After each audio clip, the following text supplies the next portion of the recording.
Assalamualaikum warahmatullahi wabarakatuh.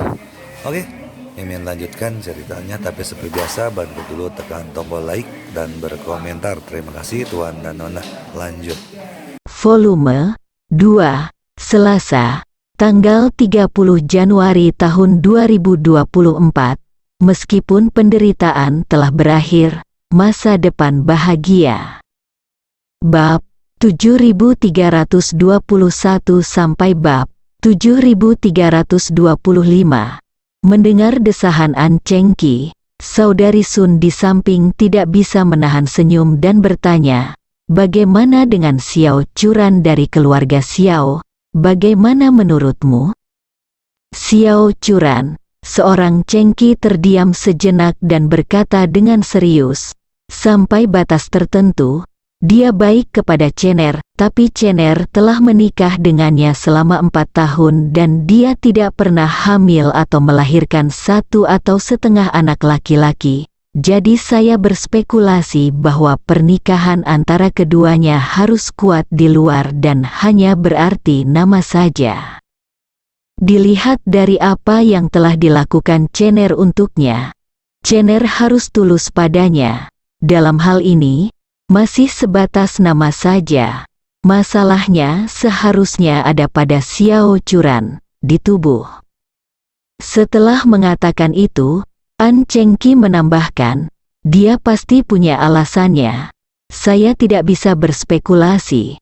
Tapi apakah itu berarti dari tingkat lain bahwa dia tidak terlalu mencintai Chener, atau dia tidak mencintai Chener sebanyak yang dilakukan Chener? Di mana Ban Ai Chener?" Saudari Sun mengangguk, "Nyonya benar. Dan bawahan saya juga berpikir demikian. Jika Tuan Chen menceraikan Xiao Churan di masa depan, apakah dia memilih Nona Gu atau Nona Ito? Itu akan sangat baik baginya. Dapat dilihat bahwa kedua gadis itu mencintainya."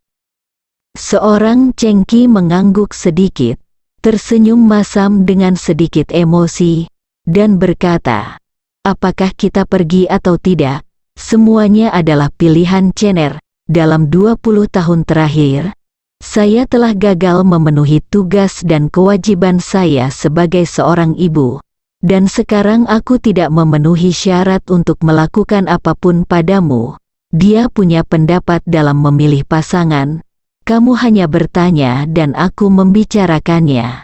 Itu saja. Sister Sun mengangguk dan tidak bisa menahan diri untuk tidak menghela nafas. Sebenarnya, Ziyu dari keluarga Su dan Wan Ting dari keluarga Song adalah gadis baik yang jumlahnya 1 di antara 1.000.000. Tidak ada yang salah dengan Helena dari negara Nordik. Tuan muda Chen memiliki hubungan yang baik dengan lawan jenis. Memang jauh lebih baik dari orang kebanyakan. Seorang Chengqi menghela nafas pelan. "Gadis-gadis ini memang gadis baik yang langka, tapi aku tidak tahu apakah kemunculan Chener akan menunda kebahagiaan mereka." Karena itu, An Chengqi melanjutkan, "Dikatakan bahwa Guo Xiang dalam The Legend of the Condor Heroes merindukan seluruh hidupnya ketika dia melihat Yang Guo ketika dia berada di Fenglingdu. Tetapi jika Anda memikirkannya dengan hati-hati, Guo Xiang adalah bukan satu-satunya yang ditunda oleh Yang Guo dalam buku ini. Cheng Ying dan Lu Shuang meninggal sendirian. Bukankah mereka disalahpahami oleh Yang Guo dan Gong Sun Lue, yang lahir dan meninggal di lembah Jueking, juga disalahpahami oleh Yang Guo dan meninggal secara tragis di depan Yang Guo? Wan Yanping, meskipun dia akhirnya menikah dengan orang lain dan menemukan tujuan, apakah dia benar-benar bahagia dalam hidup ini? Setelah mengatakan ini, An Chengqi bertanya dengan sedih, "Ngomong-ngomong, apakah saudari Sun masih mengingat Du Haiking?" Saudari Sun segera membungkuk dan berkata, "Kembali ke Nyonya. Tentu saja saya ingat bahwa putri tertua dari keluarga Du terobsesi dengan Tuan Muda Chang Ying. Di lingkaran Yanjing, dapat dikatakan tidak ada yang mengetahuinya. Seorang Chengki menghela nafas dengan ekspresi agak menyesal. 30 tahun yang lalu, dia sangat mirip dengan Guo Xiang. Setelah saya menikah dengan Chang Ying, dia menikah seperti Wan Yamping, tetapi sekarang, dia terlihat seperti Cheng Ying. Dia kembali ke rumah tua tempat Chang Ying hidup sendiri untuk hidup mengasingkan diri. Hidupnya tidak mudah, apalagi tidak memuaskan. Untungnya, Chenerlah yang menyelamatkan dia dan putrinya di terowongan gunung terlarang di Jinling. Kalau tidak dia akan menjalani kehidupan yang menyedihkan. Ya, itu sungguh terlalu menyakitkan. Saudari Sun hanya bisa menghela nafas panjang. Hei, seperti yang Anda katakan, Nyonya, kehidupan putri sulung keluarga Du memang tidak mudah. Saat dia mengatakan itu, dia dengan cepat menambahkan, tetapi sekarang, dia seharusnya dapat menemukan kegembiraan setelah semua kesulitannya. Seorang Chengki menggelengkan kepalanya, matanya kemerahan dan bersinar dengan sedikit kilau, dan dia berkata dengan lembut, jika kamu selalu sangat mencintai seseorang tetapi tidak pernah tidak bisa mencintainya, maka hidupmu akan penuh dengan kepahitan dan tidak ada kebahagiaan sama sekali. Dia membelikanku dan aku di pelelangan. Hari di mana Chang Ying tinggal di rumah tua seharusnya menjadi saat di mana penderitaannya berakhir. Tapi meskipun penderitaannya telah berakhir, dia dengan senang hati datang.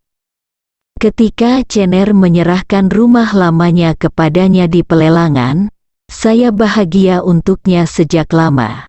Jika ada kesempatan di masa depan, saya bahkan ingin mengunjunginya, berjabat tangan dengannya, dan berbincang-bincang, ngobrol panjang lebar dengannya. Berbicara tentang ini, An Chengki berhenti sejenak dan kemudian melanjutkan, saya ingin memberitahunya bahwa suatu saat sebelum Chang Ying bertemu dengan saya, dia tersentuh oleh kegigihan dan kegilaannya selama bertahun-tahun dan dia juga berpikir untuk bersamanya. Mari kita selesaikan hidup ini dengan bergandengan tangan. Hanya saja saat Chang Ying hendak mengambil keputusan, takdir mempertemukannya denganku. Akibatnya, kerja kerasnya selama bertahun-tahun tidak membuahkan hasil. Namun dia tidak menyangka bahwa dia sudah sangat dekat dengan hasil yang diinginkannya. Paling.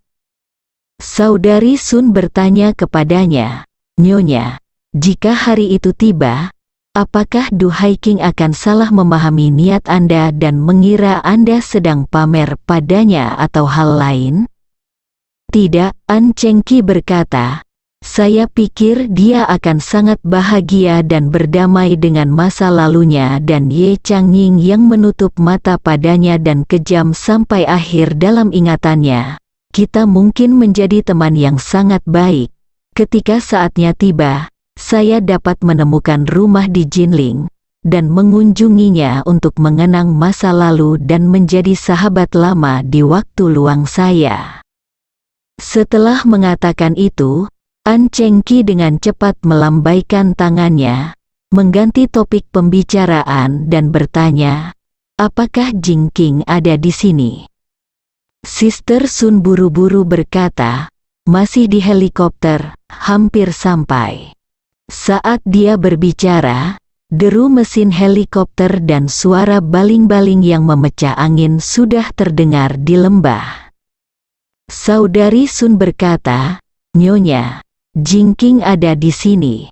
Oke, seorang Chengki mengangguk, biarkan dia datang langsung menemuiku.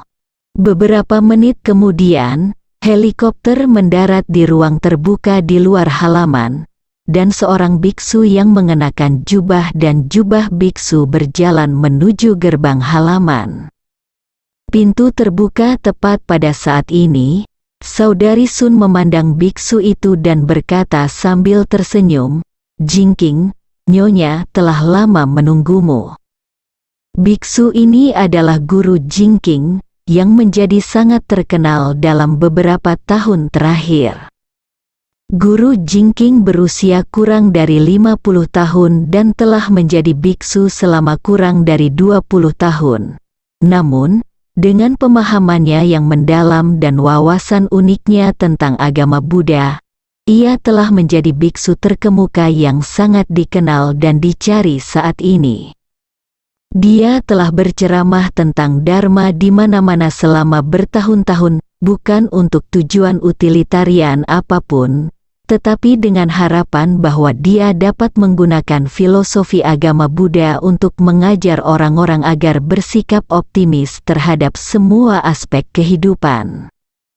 Dia selalu prihatin dengan kelompok depresi, dan dalam beberapa tahun terakhir dia juga mencoba yang terbaik untuk mengajarkan ajaran Buddha kepada orang-orang yang mengalami depresi atau kecenderungan depresi di seluruh negeri, sebagai imbalan atas nostalgia mereka terhadap dunia, orang-orang dari situasi putus asa. Dia adalah orang yang sangat baik hati.